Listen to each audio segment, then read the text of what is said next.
Hello students हम अपना next topic start कर रहे हैं, प्रिंसिपल ऑफ डोमिनेंस। इससे पहले हमने प्योर स्ट्रेटेजी के लिए सैडल पॉइंट निकाला था और वैल्यू ऑफ गेन फाइंड की थी। इसके बाद नेक्स्ट टॉपिक आता है आपका principal of dominance. Principal of dominance क्या होता है बच्चों? प्रिंसिपल ऑफ डोमिनेंस होता है कि आपकी जो भी गेम की पे ऑफ मैट्रिक्स गिवन है उसके साइज़ को आपको रिड्यूस करना है। कैसे रिड्यूस करेंगे, उसके कुछ रूल होते हैं।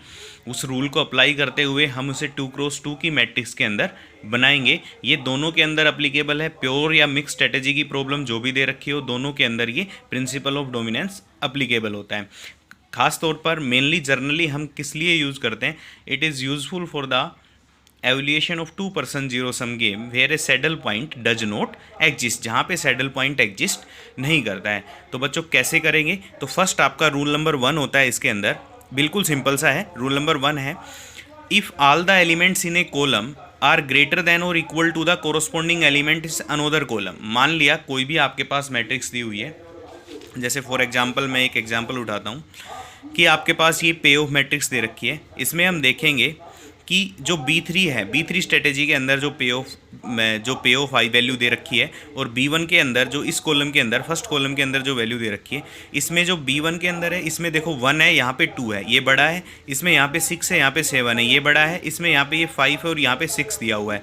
तो ये पूरा कॉलम इस पहले वाले कॉलम के करस्पॉन्डिंग एलिमेंट से बड़ा दिया हुआ है। तो हम क्या करेंगे, यही चीज़ बोल रहा है कि all the element in a column are greater than और equal to the corresponding element in another column, then that column is dominated and can be deleted from the matrix. तो ये कॉलम को क्या होगा, आपके पास ग्रेटर देन हो गए, तो ये कॉलम क्या हो जाएगा, यहाँ पे आपके पास डोमिनेटेड हो जाएगा और डिलीटेड किया जाएगा मैट्रिक्स से। कैसे डोमिनेट हो जाएगा? अब आप एक बात बताओ कि देखो ये जो कॉलम, ये जो पे ऑफ मैट्रिक्स है, ये प्लेयर ए की पे ऑफ मैट्रिक्स है। मतलब कि जब प्लेयर A1 स्ट्रेटेजी यूज करता है तो इसको यहाँ पे +1 का क्या होता है, गेन होता है। और B1 प्लेयर B को B1 स्ट्रेटेजी यूज करते हुए 1 का क्या हो जाता है, लॉस हो जाता है। मतलब -1 चला जाता है उसके पास। इस स्ट्रेटेजी का यूज करेगा तो +6 प्लेयर A को मिलेगा और B1 को मिलेगा -6। इस A3 को यूज करेगा तो उसके पास क्या मिलेगा, प्लेयर A को +5 मिलेगा, लेकिन B1 को क्या मिलेगा, -5 मिलेगा। तो आप एक बात आओ, यही चीज़ मैं इस वाले कॉलम पे अप्लाई करता हूँ। तो देखो A1 को यहाँ पे +2 का गेन होगा, B1 को -B, जो प्लेयर B है उसको B3 स्ट्रेटेजी यूज करते हुए -2 मिलेगा, लॉस होगा 2 का। इसी तरह प्लेयर A जब A2 स्ट्रेटेजी का यूज करेगा तो उसे +7 पॉइंट मिलेंगे। प्लेयर B को B3 स्ट्रेटेजी यूज करने पे क्या मिल रहा है, -7 मिल रहा है। A3 को क्या मिलेगा, यहाँ पे +6 मिलेगा। B3 को क्या मिलेगा, -6। लेकिन जो कॉलम वाली बात होती है प्लेयर B के लिए है, तो हम क्या करेंगे, यहाँ पे देखो B1 चाहेगा ना उसका कम से कम लॉस हो, तो उसका ये वाला जो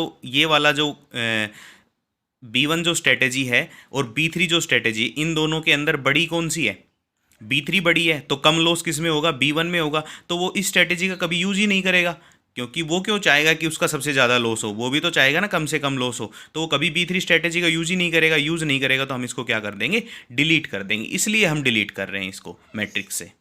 तो अब पढ़ते हैं एक बार रूल कि हम उसको क्या कर देंगे, डिलीट कर देंगे। उसके बाद कह रहा है यदि रो में भी ऐसा हो जाए, तो रो वाली कहानी क्या होती है, प्लेयर A चाहेगा ज़्यादा से ज़्यादा गेन करे। प्लेयर A क्या चाहेगा, ज़्यादा से ज़्यादा गेन करे। तो उसको ज़्यादा से ज़्यादा कहाँ कब गेन होगा, जब वो बड़ी वैल्यू मिलेगी उसे। तो किसी रो में अगर मान लो कोई बड़ी वैल्यू है, किसी रो के सारे एलिमेंट किसी दूसरी रो के सारे एलिमेंट से बड़े हैं, तो छोटे वाले जो एलिमेंट है उनको हम क्या कर देंगे, डिलीट कर देंगे। कॉलम में हमें क्या चाहिए था कि B को कम लॉस हो, ए में प्लेयर ए क्या चाहेगा कि उसे ज़्यादा से ज़्यादा गेन हो। तो ज़्यादा से ज़्यादा गेन हो तो जब रो की बारी आएगी तो बड़ी वाली रो रखनी है, और जब कॉलम की बारी आएगी तो छोटे, जो जहाँ पे आपके छोटे एलिमेंट है किसी दूसरे कॉलम से, वो वाले कॉलम हमें रखने हैं। बाकी क्या करने हैं, हमने डिलीट करने हैं। तो देखो एक बार सेकंड रूल पढ़ लेते हैं एक बार। If all the elements in a row are less than और equal to the corresponding element in another row, then row is dominated and can be deleted from the matrix. उसको क्या कर दिया जाएगा, डिलीट कर दिया जाएगा। यदि रो के एलिमेंट, ये तो समझ में आ गया क्यों डिलीट कर रहे हैं, क्योंकि जब रो के एलिमेंट की बारी आएगी तो प्लेयर ए की बारी आएगी और प्लेयर ए चाहेगा कि ज़्यादा से ज़्यादा गेन हो, तो वो जो लार्जेस्ट वैल्यू होगी वो लेगा, और जो स्मॉलेस्ट वाली होगी उनके कोरस्पॉन्डिंग, अगर किसी रो में किसी दूसरी रो के कोरस्पॉन्डिंग सारे एलिमेंट छोटे हो गए तो छोटे वाली स्ट्रेटेजी को कभी यूज ही नहीं करे, क्योंकि उसे ज़्यादा से ज़्यादा गेन चाहिए। इसके बाद रूल 3 ये भी है कि मान लो कि ऐसा ना हो कि कोई एलिमेंट, देखो एक चीज़ ध्यान रखना कि इसमें रो में लेस देन और इक्वल टू है और कॉलम में भी ग्रेटर देन और इक्वल टू है, मतलब इक्वल हुए और बड़े हुए तब भी हम उसको यूज़ नहीं करेंगे, क्योंकि इक्वल ही हो गया तो हम पहले वाली को यूज़ कर लेंगे। अगर दो रो के अंदर या दो कॉलम के अंदर सेम एलिमेंट है तो हम एक ही स्ट्रेटेजी यूज करेंगे ना, उससे फ़ायदा तो होना नहीं, दूसरी यूज़ कर लो चाहे पहली यूज़ कर लो, दोनों में बराबर गेन और लॉस होना है। इसके बाद आ जाओ rule 3, if all the elements in a column are greater than or equal to the average of the corresponding element of two or more other columns, then that column can be deleted। ये कह रहा है कि यदि मान लो कि ऐसा हो जाए आपके पास कि किसी कॉलम के एलिमेंट ग्रेटर देन और इक्वल टू हो जाए किससे, average of the corresponding element of two और मोर कॉलम्स। हमने दो या दो से ज़्यादा कॉलम्स का एवरेज निकाला और उनसे ज़्यादा भी बड़े हो रहे हैं वो, तो भी हम उसको क्या कर देंगे, डिलीट कर देंगे। इसी तरह हमने रो में दो या दो से ज़्यादा रो का एवरेज निकाला और किसी रो में फिर भी कोई छोटा रह रहा है तो हम उस रो को क्या कर देंगे, डिलीट कर देंगे। क्वेश्चन करते हैं, क्वेश्चन में बिल्कुल आराम से समझ में आएगा, बहुत ईजी पोर्शन है आपका। आपको रूल नंबर 1 से अप्लाई करते हुए चलना है। जैसे आपका एग्जांपल दे रखा है, reduce the following game into 2x2 games using the rules of dominance. Dominance का यूज़ करते हुए हमें इसको 2x2 में बनाना है। तो आप देखोगे फर्स्ट हम कॉलम में देखते हैं। देखो कॉलम का हमें देखना है मैक्सिमम वाला कॉलम हटाना है और रो में देखनी है मिनिमम वाली रो हटानी है। तो देखो यहाँ पे 1 है, यहाँ पे 7 है, यहाँ पे 6 है, लेकिन यहाँ पे छोटा हो गया। भाई यहाँ पे छोटा था, यहाँ पे बड़ा था, लेकिन अब यहाँ पे बड़ा, यहाँ पे छोटा, तो इन दोनों के अंदर तो कोई सिचुएशन ऐसी बैठ नहीं रही कि बड़े या छोटे हैं। अब आते हैं तीसरे वाले पे, यहाँ पे 1 है, यहाँ पे 2 है, ये बड़ा हो गया, यहाँ पे 6 है, यहाँ पे 7, ये बड़ा हो गया, यहाँ पे 5, यहाँ पे 6, ये बड़ा हो गया। तो जो B3 है उसकी सारी value corresponding value greater than है किससे, B1 स्ट्रेटेजी जो दी हुई है उसके कॉलम से।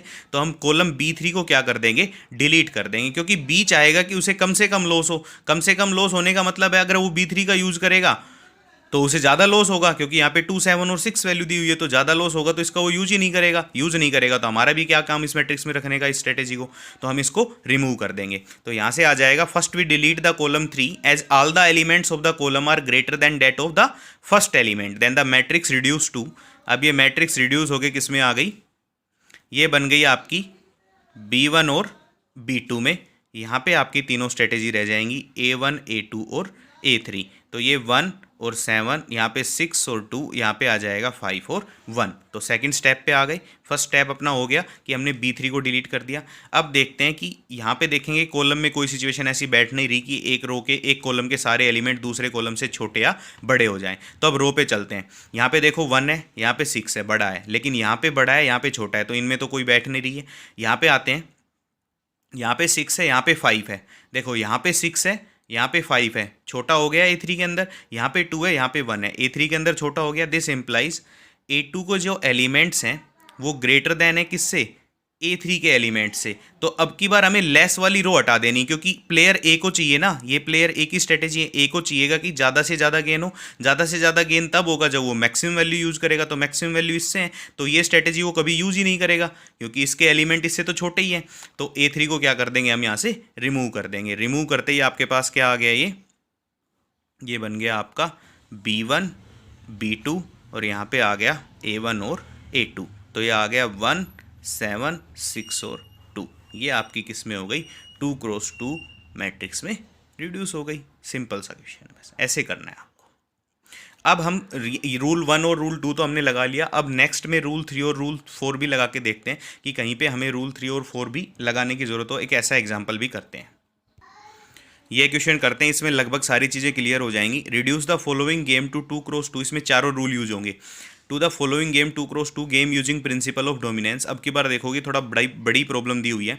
यहाँ पे प्लेयर ए 5 स्ट्रेटेजी यूज करता है, प्लेयर बी 6 स्ट्रेटेजी यूज करता है, और ये आपकी दे रखी है पे ऑफ मैट्रिक्स में। पे ऑफ जो वैल्यू दे रखी है वो जो आपकी वैल्यू दी हुई है वो दे रखी है। अब देखते हैं कि पहले कॉलम वाला लगाते हैं कि क्या किसी कॉलम के कोरस्पोंडिंग एलिमेंट किसी एक कॉलम के किसी दूसरे कॉलम के कोरस्पोंडिंग एलिमेंट से बड़े होते हैं, तो बड़े वाले को हम क्या कर देंगे, हटा देंगे।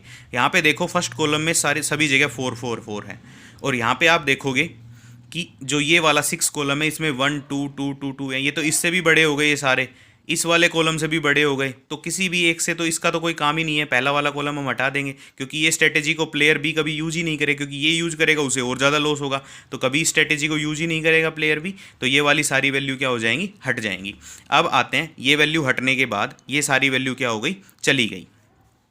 ये वैल्यू हटने के बाद और भी देख लेते हैं क्या और भी कॉलम ऐसे आ रहे हैं। ये कॉलम मैंने यहाँ पे क्रॉस कर दिया, मतलब ये वैल्यू अब हट जाएंगी, इनका यूज़ नहीं होगा। क्या और भी कोई कॉलम किसी दूसरे कॉलम के कॉरस्पॉन्डिंग एलिमेंट से बड़ा है, तो यहाँ पे देखें अगर हम, ये जो सेकंड वाला कॉलम है यहाँ पे देखो 1 है, यहाँ पे वैल्यू 2 है, यहाँ पे 2 है, यहाँ पे 3 है, ये बड़ा हो गया, यहाँ पे 1 है, यहाँ पे 3 बड़ा हो गया, यहाँ पे 2, यहाँ पे 3 बड़ा हो गया, यहाँ पे 2, यहाँ पे 3 बड़ा हो गया, तो इसके भी सारे एलिमेंट बड़े हो गए, तो इसको, इस स्ट्रेटेजी को भी कभी वो यूज़ नहीं करे, क्योंकि इससे तो अच्छा है वो फिफ्थ स्ट्रेटेजी को यूज़ कर ले, उसको कम लॉस होगा, इसको तो यूज़ करने का फ़ायदा ही क्या हुआ। अब इसके बाद चलते हैं, और भी कोई आता है क्या, क्या इसके अंदर तो 7 है, तो ये तो ये बड़ा हुआ, इसके अंदर 0 है, तो ये छोटा एलिमेंट रहेगा सबसे, तो ये तो हटेगा नहीं। यहाँ से देख लेना, थर्ड में 0 है, तो 0 सभी से छोटा है, बाकी किसी में 0 है ही नहीं, 0 उससे बड़े ही हैं, तो ये वाला तो कभी हटेगा नहीं। इसके बाद आते हैं फोर्थ पे, कि क्या ये वाला हट सकता है, तो देखेंगे इसमें -5 आ गया, ये भी नहीं हटेगा, क्योंकि माइनस की वैल्यू सिर्फ इसी के अंदर है। इसके बाद इस पे आते हैं, यहाँ पे देखो 1 और 1 इक्वल हो गया, 2 और 2 इक्वल, उसके बाद 2 से 1 ये वाला छोटा हो गया, ये इक्वल, ये इक्वल। इसमें देखो कि ये वाला जो है, जो फिफ्थ स्ट्रेटेजी को अगर प्लेयर भी यूज़ करता है, तो 6 स्ट्रेटेजी से एक में फाइन बेनिफिट होता है क्या, कि अगर वो जब प्लेयर ए थर्ड स्ट्रेटेजी यूज़ करेगा, तो प्लेयर बी यदि 6 स्ट्रेटेजी यूज करता है तो उस पर -2 का लॉस होगा, लेकिन अगर वो फिफ्थ स्ट्रेटेजी यूज़ करता है तो -1 का लॉस होगा, तो ये कम हो गया। बाकी सारी चीज़ें बराबर दी हुई हैं, सिर्फ ये एक एलिमेंट के अंदर हेर फेर है, तो यहाँ पे ये 1 वाली यूज़ करेगा क्योंकि कम लॉस होगा इसमें, तो 6th कॉलम को भी वो यूज़ नहीं करेगा, तो इस स्ट्रेटेजी को भी वो यूज़ नहीं करेगा, तो ये तीनों हट जाएंगी। तीनों हट जाने के बाद अब आपकी रिड्यूस मैट्रिक्स क्या बच गई, और तो कोई छोटा बड़ा बच ही नहीं रहा, तो ये बन गई आपकी 1 नहीं आएगा तो आएगा कॉलम सीधा कौन सा, थर्ड, उसके बाद फोर्थ स्ट्रेटेजी आएगी, और उसके बाद फिफ्थ स्ट्रेटेजी आएगी। यहाँ पे सारी रहेंगी 1 2 3 फोर्थ, और क्या आ जाएगी, फिफ्थ आ जाएगी। तो हम वैल्यू लिख देते हैं यहाँ से सारी, 0 1 7 4 3, इसके अंदर आ जाएगी 2 3 -5 -1 और -2, यहाँ से आ जाएगी 1 2 1 और 2 और 2। अब कोई कॉलम में तो है नहीं। अब चलते हैं रो पे, प्लेयर ए, रो में ध्यान रखना है आपको मिनिमम वाली हटानी है, कॉलम में आपको मैक्सिमम वाली हटानी होती है, मैक्सिमम और इक्वल। तो ये प्लेयर ए और ये आपका प्लेयर बी की स्ट्रेटेजी। रो में चलते हैं, तो रो में देखोगे फर्स्ट वाली रो में यहाँ पे 0 है, यहाँ पे 1 है, ये बड़ी वैल्यू है तो इसको यूज़ करेगा वो, यहाँ पे 2 है, यहाँ पे 3, तो इस स्ट्रेटेजी को यूज़ करेगा, यहाँ पे 1 है, यहाँ पे 2, इसको यूज़ करेगा, तो पहली वाली हट जाएगी। उसके बाद आते हैं, क्या इससे भी कोई बड़ी है, इनमें देखो माइनस यूज हो रहा है, तो ये एक स्ट्रेटेजी ही हटेगी पहले। और उसके बाद चलते हैं, देखो यहाँ पे भी आ सकता है, यहाँ पे 7 है, यहाँ पे 4 है, ये छोटी है, यहाँ पे -5 है, यहाँ पे -1 है, तो ये बड़ी वैल्यू आ गई, यहाँ पे 1 है, यहाँ पे 2 है, ये आपके पास बड़ी छोटी वैल्यू आ रही है, तो ये तो नहीं हटेंगी। इस पे चलते हैं एक बार फिफ्थ वाले पे, ये 4 है, ये 3 है, ये छोटी हो गई, ये -1, ये -2, ये छोटी हो गई, और ये दोनों बराबर हैं, तो वो फोर्थ को यूज़ करना चाहेगा बजाय किसके, फिफ्थ के, क्योंकि फिफ्थ को यूज़ करेगा तो अगर प्लेयर बी अगर थर्ड स्ट्रेटेजी यूज करता है और प्लेयर ए फोर्थ स्ट्रेटेजी यूज करता है तो उसे +4 का फ़ायदा होगा, लेकिन अगर वो फिफ्थ यूज़ करेगा तो उसे +3 का फ़ायदा होगा, तो इसको क्यों यूज़ करेगा, वो इसको यूज़ करेगा, तो इसको भी यूज़ नहीं करेगा। तो अब आपकी मैट्रिक्स रिड्यूस होके क्या आ गई, ये बन गई आपके पास थर्ड कॉलम में, अब हमने छेड़ा ही नहीं तो column as it is, first को यूज़ नहीं करेगा, सेकंड को यूज़ करेगा, उसके बाद थर्ड को यूज़ करेगा और फोर्थ को यूज़ करेगा, तो ये बन गई आपके पास 1 3 और 2, 7 -5 और 1, उसके बाद 4 -1 और कितना आ गया, 2 आ गया, तो ये प्लेयर ए प्लेयर बी बच गया। अब देखो, अब ना तो कोई रो में कम हो रही है, सिंगल से एक रो से ना तो रो में कम हो रही है, और ना ही कोरस्पोंडिंग कॉलम्स अगर हम 1 बाय 1 कॉलम देखें तो ना उससे कम हो रही है, तो रूल 1 भी अब अप्लाई नहीं होगा, रूल 2 भी अप्लाई नहीं होगा। अब पहुंचते हैं हम रूल 3 पे, कि क्या किसी 2 के एवरेज सम से कोई रो छोटी हो रही है, या किसी 2 के एवरेज कॉलम से कोई कॉलम की वैल्यू बड़ी हो रही है, तो हम उसको क्या करेंगे, डिलीट कर देंगे। तो अब आते हैं तो देखो आप एक बार कॉलम पे लगाते हैं पहले कि इन दोनों कॉलम्स को, कि माइनस वाला और ये बड़ी वाली वैल्यू लेते हैं, 3 और 1 4, 4/2 2 आ जाएगा इनका एवरेज। मैं कॉलम नंबर थर्ड और फोर्थ का एवरेज निकाल रहा हूँ, तो कितना आ गया, 2 आ गया। 7 - 5/2 कितना आ गया आपके पास, 1 आ गया। और 4 - 1 कितना आ गया, 1.5। 4 - 1 3/2, एवरेज निकाल रहे हैं ना, एवरेज निकालेंगे तो बाई 2 से साथ साथ डिवाइड कर दिया मैंने, तो ये वैल्यू आई 2 1 - 5। और जो फिफ्थ कॉलम है उसमें वैल्यू है 2 1 2। तो अब देखोगे कि ये दोनों तो बराबर है, ये दोनों भी बराबर है, लेकिन ये छोटी है और ये बड़ी है। तो जो प्लेयर बी है वो इन दोनों स्ट्रेटेजी का एवरेज यूज करना चाहेगा बजाय किसके, फिफ्थ कॉलम के। तो फिफ्थ कॉलम को हम क्या कर देंगे, अब यहाँ से इलिमिनेट कर देंगे, हटा देंगे। फिफ्थ कॉलम हटने के बाद आपके पास क्या बच गई मैट्रिक्स। तो रूल नंबर 3 अप्लाई हुआ अब। तो रूल नंबर 3 अप्लाई हुआ क्या, कि हमने ये वाला कॉलम हटा दिया, कॉलम नंबर 5। अब नेक्स्ट चलते हैं। अब देखते हैं कोई रो में हो रहा है, क्योंकि यहाँ पे तो एवरेज निकलने की बात ही नहीं है क्योंकि 2 ही बचे हैं कॉलम। तो अब रो के अंदर देखते हैं कोई एवरेज। तो रो के अंदर देखेंगे हम 7 और 4, ये हो गई 11/2, और यहाँ पे -5 और -1/2, तो ये हो गए आपके पास कितना, -6/2, डेट इज -3।